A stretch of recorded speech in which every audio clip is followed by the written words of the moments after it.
It looks absolutely amazing for a PSP game. Features an outstanding sound design with some absolutely gorgeous looking cutscenes. It's a shooter, but not just any shooter. It is the best shooter available on the PSP in my opinion. I'm talking about a really underrated third-person shooter RPG released exclusively for the PSP back in 2011 called The Third Birthday, which was actually developed by Square Enix. This game is the third entry in the Parasite Eve video game series. The first two games came out way back on PS1 and they featured turn-based combat, so this title is actually very different from them, but it is a part of that series and features the same characters. The story features heavy sci-fi elements like going back in time, changing past events and whatnot. It plays out in episodes, somewhat like a TV series, but everything is a bit out of sequence. There is no particular order to the events happening in the episodes and it is really hard to understand what's going on and why. It starts on the Christmas Eve of 2012 in New York City, where giant monstrous creatures called the Pebbles appear out of nowhere and start to spawn life forms called the Twisted. These Twisted, they start to attack the city, killing and destroying everything in their path. You play as Aya Brea, a member of an agency called the Counter Twisted Investigation, which was formed to investigate the Twisted and deal with the whole situation. But the game never really tells you what the Twisted are and how or why they came into being until the very end of the game. So it makes things a bit confusing because apart from the regular Twisted, the game features the High Ones, and these High Ones are actually characters who were very close to the protagonist, and it was very confusing as to why these people they like changed into these monstrosities out of like nowhere. The game features a really likable and cool cast of characters, and these characters are really close to the protagonist Aya Brea. But at various points in the story, these characters, these friendly characters, turn into absolute monsters for no reason, no explainable reason, and you are forced to take them down, and you never know why it happened, why and how it happened until at the very end of the game. So it keeps you puzzled, to really makes you feel confused as to what's going on. I won't say it's a negative, but the story is definitely a bit confusing and hard to understand for the most part of the game until you get to the very end. The gameplay, on the other hand, is pretty straightforward actually. It's a third-person shooter RPG, so you start pretty weak. You have a pistol with infinite ammo. The pistol, alongside every other weapon in the game, is upgradable. The game features a wide variety of weapons divided into various classes like handguns, assault rifles, shotguns, sniper rifles, grenade launchers, and then there's a special category as well where you get the heavy machine guns and whatnot. As you play the game, you level up your character as well as the weapon classes. The more you use a particular weapon, the more the class to which that weapon belongs gets leveled up, and more upgrades for that gun become available and more weapons from that class become available as well. Once you've unlocked the guns and upgrades, you can use battle points which you earn by killing enemies to buy weapons and buy upgrades as well. You can have a maximum of 4 weapons on you at a time, out of which one will be your infinite ammo pistol. It's always gonna be there, you cannot remove it, and it's really helpful too. Apart from that, 2 weapons of your choice from any weapon category, and then a 4th weapon which belongs to the character that you're gonna possess.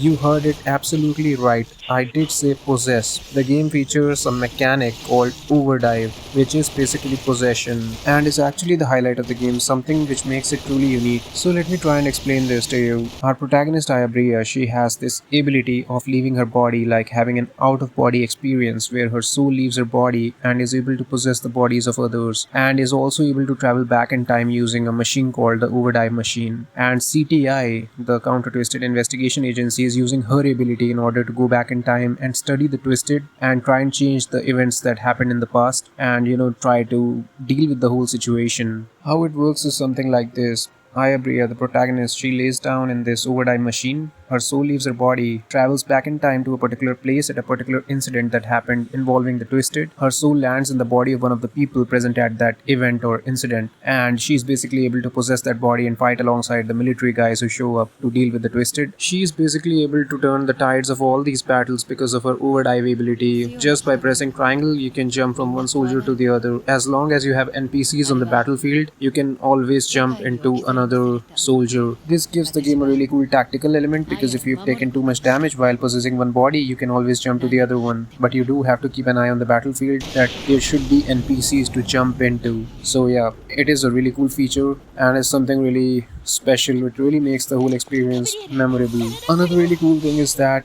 You can actually dive into your enemies and implode them from within. Sounds cool, isn't it? Hit the like button, man, if it does. So once you've damaged your enemies to a certain degree, you get a prompt, you hit triangle, you dive into them and implode them from within, and it looks absolutely badass. This diving ability comes in real handy because the game throws tons of enemies at you at once, and they come in different configurations, sizes and shapes, and it's a real challenge to deal with them. It's impossible to deal with them without this diving ability, and it's ridiculously fun to use. It makes the combat feel 10 times more fun than a regular third-person shooter, and the shooting is pretty good in the game actually. The PSP lacked a second analog stick, but despite of that, the controls in this game are almost perfect. This is a fast-paced third-person shooter, the only one of its kind on the PSP in terms of movement and pace, especially when using assault rifles, pistols and shotguns, because those weapons feature an auto-lock system where as soon as you hit the left shoulder button, you automatically lock onto the target closest to you and you shoot using the right shoulder button. Whereas there is another category of weapons like the sniper rifles, the machine guns, the heavy weapons and the grenade launchers and stuff, where you have to basically free aim using the analog stick, so you cannot move while aiming with those weapons, as the movement and camera control are both handled by the analog stick. But because it uses the analog stick to aim, the aiming itself works really well, but it feels a bit clunky because you cannot move suddenly, whereas while using the assault rifles, pistols and shotguns, you are rolling around and you are basically moving a whole lot. So I think it's a good balance overall, because they had to do something in order to deal with the PSP's lack of second analog stick, and they came up with this good idea of having these two types of weapons, one with an auto-lock feature while the other one's having the free aim. So it works really well. The game also features a cover mechanic which comes in real handy when using the free aim weapons. Overall, the gunplay is really solid, really fun. The only problem was that the sensitivity on the free aim weapons was way too low, and it was very difficult to track fast moving targets,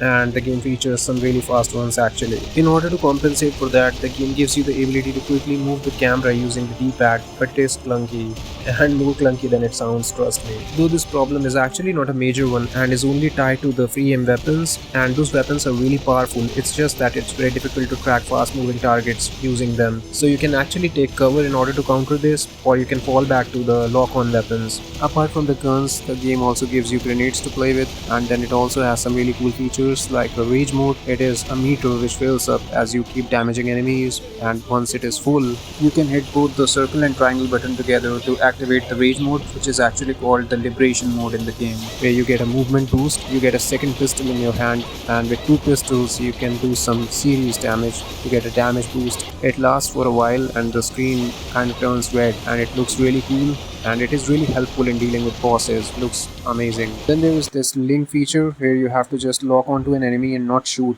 and let this meter which shows up on the screen to fill up, and once it's full, you fire at the enemy, and every single NPC on the battlefield is going to concentrate fire on that particular target along with you, dealing more damage, and it looks amazing too. These small things, they really make a big difference and make the experience a truly special one actually, and really special when it is a PSP game. And then there is this DNA thing in the game where you customize the DNA of the character to get some really cool traits and whatnot, because when you dive into enemies and implode them from within, you come out with their DNA, and then you can use that DNA to customize your own DNA and get those cool traits and whatnot. And it is a bit complicated for me to explain it in words, because it is something which is hard to sum up in words, but it works really well. There is this DNA table, you have multiple DNA tables available, and there is a lot of customization that you can do with different results and whatnot. It is a really cool thing. The gameplay is pure fun and quite chaotic and hectic at times. Lots of really cool boss battles and really challenging too. Multiple levels of difficulty, lots of unlockables, lots of special weapons you unlock by completing the game again and again, and there was stuff which you get your hands on once you complete the game the 10th time. So there's a lot of content here, lots of costumes and whatnot, lots of weapons, Final Fantasy themed weapons as well. I was about to complete the game for the 10th time when I lost my save file back in the day, and trust me, it is one of those games where you don't want to lose the save file. It caused a lot of frustration, so yeah, it is something to keep in mind. It's an amazing game, an amazing package which is meant to be replayed again and again, and if you don't want to replay the entire game, you can play any of the episodes once you complete the game whenever you want to, and sections within those episodes as well, because the episodes are divided in like parts, so you can play your favorite parts whenever you want to. It's just pure joy. A game that you should definitely check out. It's an underrated title. I think if it had come out on the PS3, it would have been a much more famous, much more well-known title because it is a really special one. Lots of thought and effort was put into it, and you can tell that straight away right from get-go. And it's a really special game. But then I wouldn't have managed to play it because I never had a PS3 back in the day, so it was a positive for me personally, but not so much for the game. It had some really good characters and some really memorable enemy types. There is a wide variety of enemies, and the enemy design is fantastic. Some enemies like the rovers are gonna stay in your memory for a while after playing the game. One really cool thing that I completely forgot to mention is that your clothing visibly degrades as you take damage. You don't go completely naked, but it is one of those small things that really add to the experience. The game also has some really cool unlockable cheats, and as you've seen in this video, in certain sections of the game you're gonna be controlling a chopper or a tank, and all these things really enhance the experience, add some variety to the gameplay. You're gonna have a blast. You should definitely check this one out if you like PSP games, you like retro games, or if you're still rocking a PSP, you should definitely play this one if you haven't. This title definitely deserves some love. It is the best shooter available on the PSP. In terms of gameplay, graphics, sheer amount of content, presentation, enemy design and everything, it is just amazing. The second one has to be Resistance Retribution, and everything else on the PSP comes after these two. If you've played this one, do share your thoughts on the game down in the comment section. If you enjoy watching videos on PSP games, do check out the video on the end screen. Do leave a like if you enjoyed the video. Thank you very much for watching. Peace out.